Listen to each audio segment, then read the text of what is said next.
Good evening. My name is Joe Bandel, and I am the last Rosicrucian. Tonight we're going to talk about Oak Advantage number 25, Organic Gnosticism and Tantra.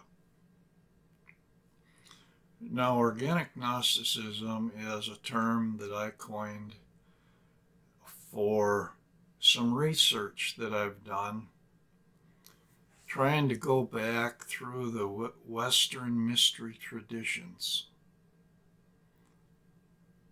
discovering the goal was trying to find mystery schools and traditions in which the male and the female both held equal status. And I've done a lot of YouTube videos on this subject. So you can, if you're interested in the Western mystery tradition and the way where you can find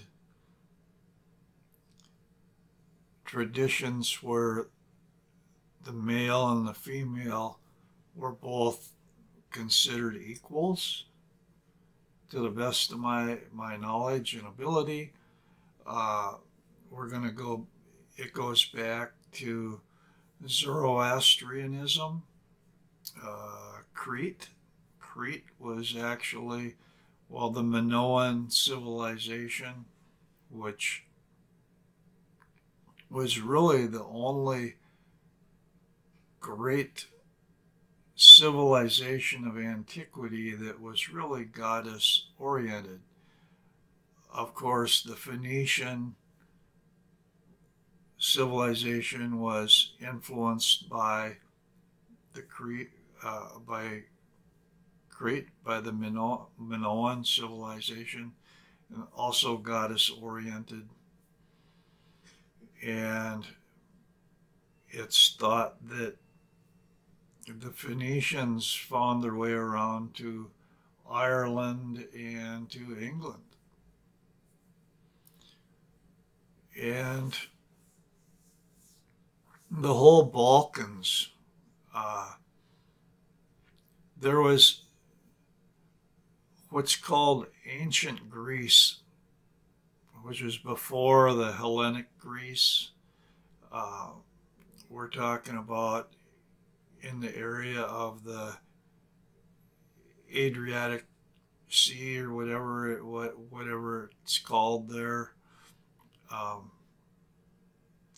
There was some pretty heavy goddess-oriented religions, traditions, right in that area, and somehow it picked up through the centuries. You can see the traces as it follows through some of these things. After Zoroastrianism, you can see it picking up influences from some of the other offshoots of Christianity, whereas it comes up through the Byzantine area as opposed to around Western Europe, and coming into the Balkans, where you have the Bogomils, the Cathars, southern France, northern Italy. And these areas are also, northern Italy was actually where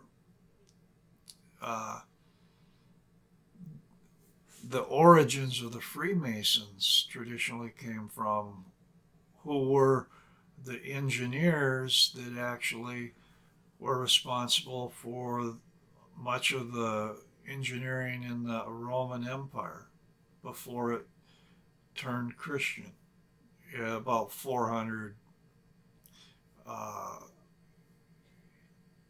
in the Common Era. So I can, if you're like I said, if you're interested in a lot of that history of where to find traditions where male and female energy is considered equal and balanced. I've tried to do a lot of personal research on that because I'm interested in it and I believe in it, and I believe that soul growth and soul development and what I term organic Gnosticism really is a type of Tantra that's not necessarily dealing with physical sex, but it's dealing with the spiritual dynamic between males and females and how that interaction works and how we need each other to develop the quality of our soul. Uh, that's basically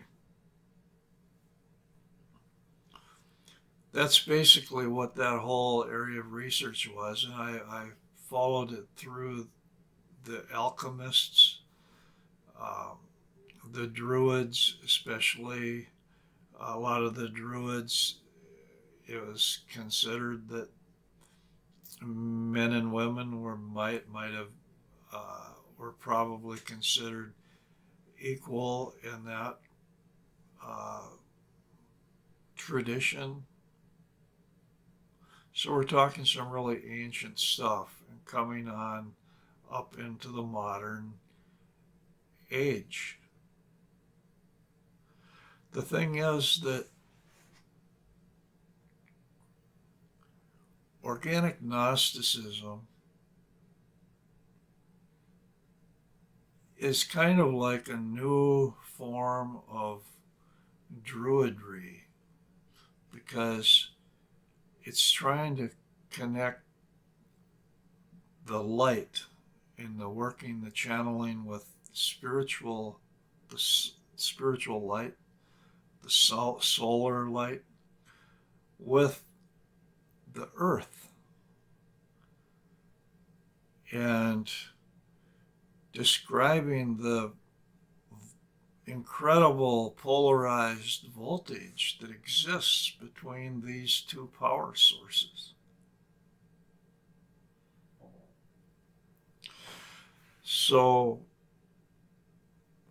what more can we say about what can I say about that? Organic Gnosticism. That's a lot of the advantages that we're talking about come under the category of organic Gnosticism. If you look at ancient Druidry, they covered a full spectrum, giving a full spectrum of education. Everything from working with earth energies to divination to energy work, shamanism, the whole area around the Fertile Crescent and around the Balkans, the Adriatic farmers. This kind of stuff seemed to be, in antiquity,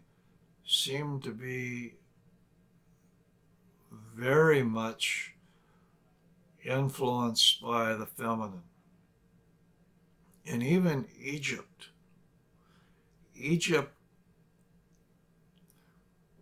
was matrilinear in the sense that land, for example, was passed down through the mother's side. Even though, and so Egyptian civilization could also, we could say that that was influenced by a balance between the male and the female, even though the pharaoh was considered the rulers there. But going even further back, you're talking about ancient Egypt was considered a colony of Atlantis. And Atlantis was it's becoming pretty clear from modern research and things like that. I've been convinced of the evidence. Uh, the Richat structure in the Sahara in northern Africa was really that bullseye that would be the capital of Atlantis, even though Atlantis was considered to be 10 different nation states or whatever. At least that part of it was uh, Atlantis, uh, the capital of Atlantis. There's some fascinating videos about the Richat structure or the Eye of the Sahara.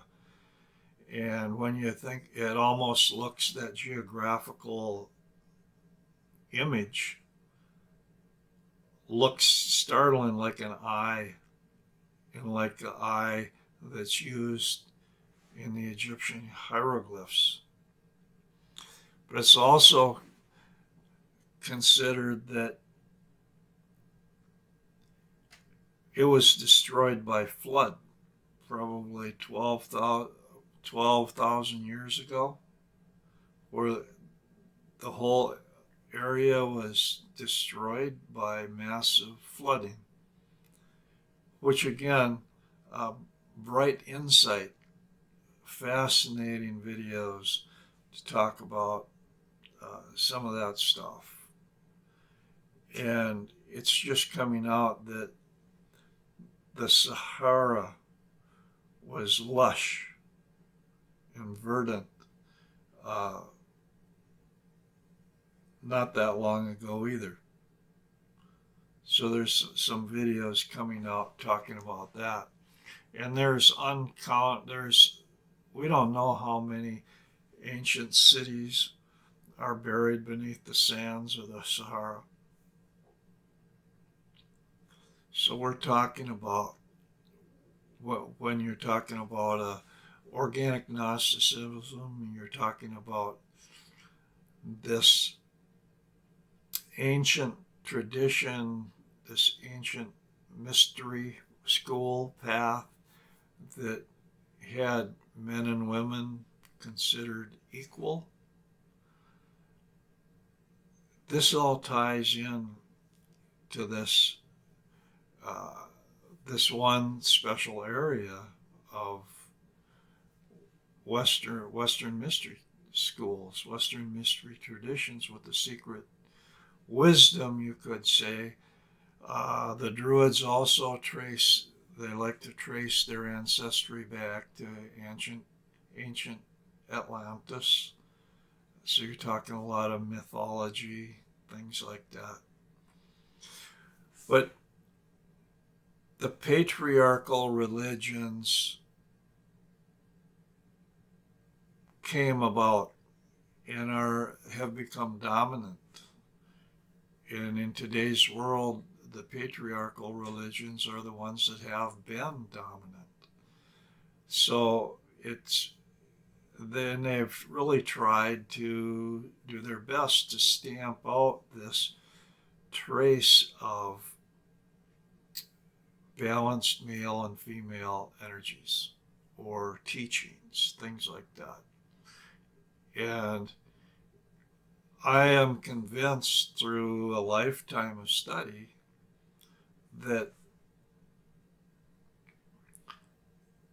all of the mystery schools, all of the religions that really were powerful and potent, that taught about developing the soul, that taught about developing extrasensory powers, if you will, magical abilities, if you will, in the sense that they're natural abilities that everybody can do. Astral projection, for example, like remote viewing, divination practices, things like that. They're anchored into these ancient traditions. They've been around forever, and they're legit. And furthermore, they all, what's the best way of saying this?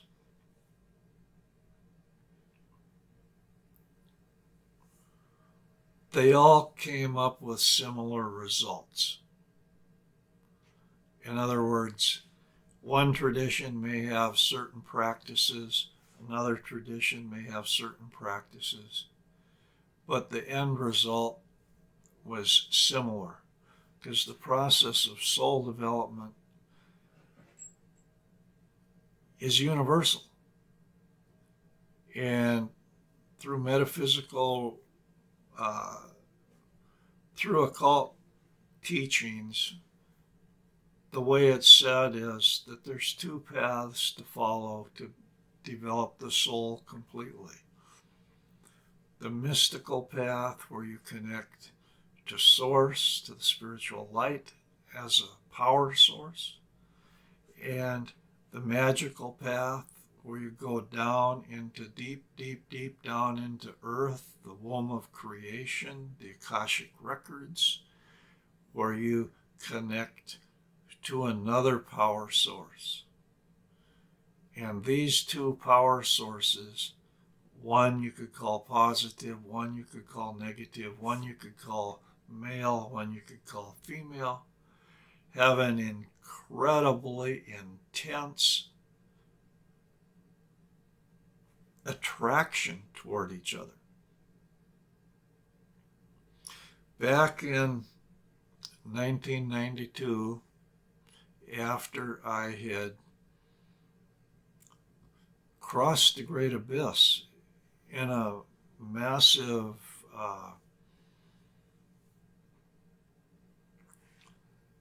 just connecting with source and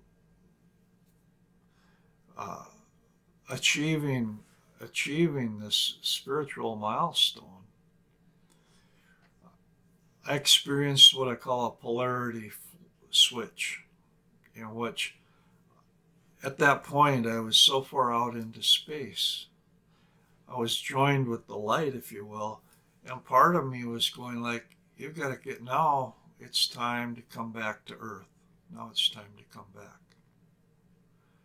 And this is recognized as part of you do the mystical path, you have to do the magical path, which is coming back to earth.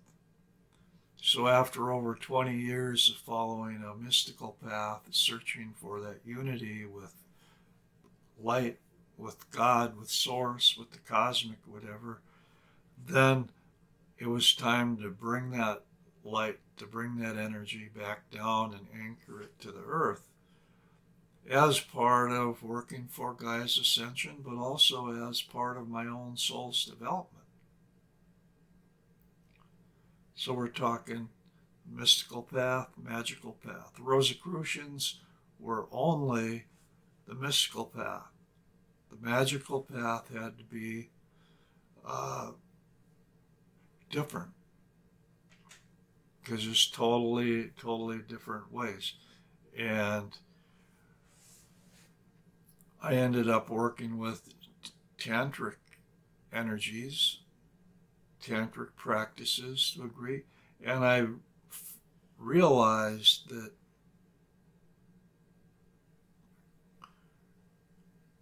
these tantric practices have been known, but they've been hidden. They're like the greatest secrets of the different traditions and mystery schools, and they've been veiled, they've been mistaught, and there's just a lot of misdirection and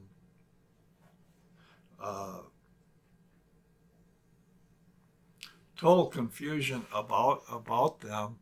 But careful reading of alchemy, books on alchemy, some of these other things, they've told me that this is what we're talking about is a natural process, and it's a mechanical process. In other words, personal effort. When you put forth personal effort, you get these results, whatever these results are. And that we help each other out. We are teachers to each other. And it's been over the years I have completed this magical path, if you will. I can talk about these things from a position of personal experience. I can share some very, you would call them bizarre, unheard of experiences that I could talk about and will talk about in due time, or I have spoken about them in other videos. That's not the place for this video, because this video is just what I'm trying to do is I'm trying to say we need to get back down to the root chakra. We need to start working with root chakra energies. We need to start dealing with raw survival, shamanic realities, objective realities. We can't be up here. We need to connect our minds all the way through our bodies. We need to connect the highest chakra centers with each of the other chakra centers. But the main work has to be down at the root chakra center, which is actually below the tantric center, which at the tantric center would be the pelvic basin, the sacral center. We need the root chakra down there, which is actually physical effort or physical stresses. That could be as simple as breathing techniques where you control the breath, which is so powerful. But the bottom line, again, in summary for this, I'm just going to say the goal that you want to be aiming at is you want to be following a spiritual path that integrates with physical reality, but it builds the soul, it builds the etheric level, because we only have a few years, 10, 20 years, as our world continually is deteriorating. The climate's going to be deteriorating. The weather's going to be deteriorating. Our living situation is going to be deteriorating. And the most powerful thing that we can do is strengthen our survival capacity. That includes the survival capacity of our soul, the survival capacity of our etheric bodies, our astral bodies. I can tell you that for several years now, before I retired, I would go to work in the morning, and sitting in the parking lot before going into the work, I would tap in and scan the day. And I could sense possible problem areas. And in that meditation, I could send them energy. I could work with the energy. I could soothe them out to where they slid past me, where they never really impacted me. And that process happened so many times that there's no question in my mind about these things. You can protect yourself if you do this in the astral, it never reaches physical manifestation. That's what we're going to be needing to do with our living space, with our lives. We need to become strong and strengthen our etheric self, our astral selves, our souls, and work magically, if you will, to bring good things to us and to prevent bad things from happening to us and to our loved ones.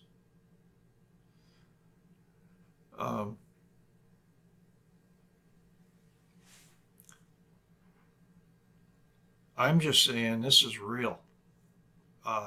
You don't need to believe it. But I'm going to I'm trying to share, I'm going to be trying to share. That's the purpose of these things.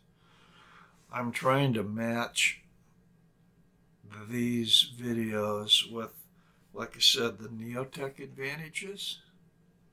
But this particular Neotech advantage, number 25, I looked at, and it's talking about books that are harmful.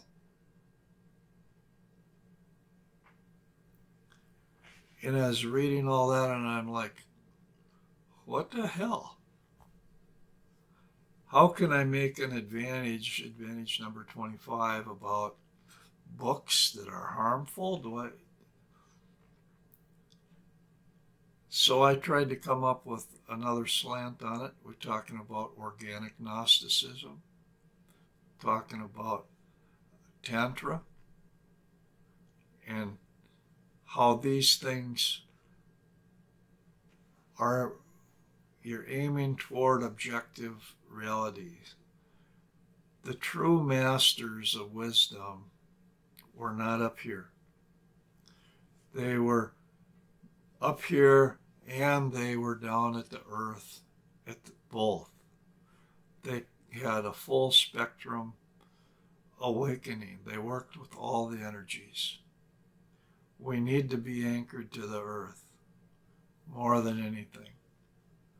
And if you can find books that talk about anchoring to the earth, if you can find a tradition that's talking about anchoring to the earth in a spiritual path, and a tradition or a path that can somehow connects spiritual light with the earth, and how living things require the sunlight, you're on the right track. If you're finding a spiritual tradition that's talking about the need to treat the male and the female equally as partners in a team where each is required in their own way, you're on the right path. Anything that's teaching opposition, that's teaching destruction, that's teaching war or anger, is in the wrong direction. Anything that's teaching good and teaching evil is in the wrong direction. Anything that's teaching hate is in the wrong direction.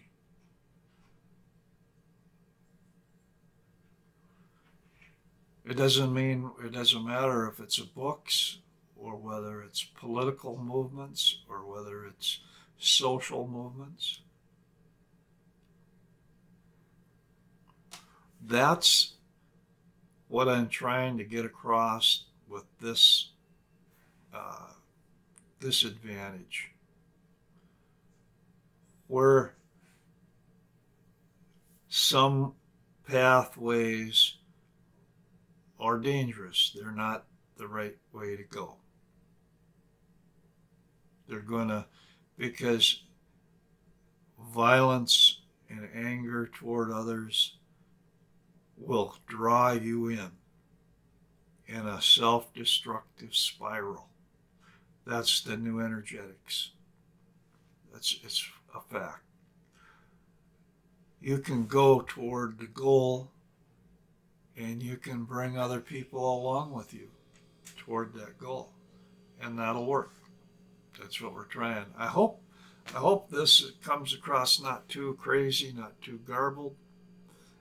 I do want to say I have tons of videos that talk about the mystery tradition going back into antiquity that I call organic Gnosticism, so that you can check out past videos.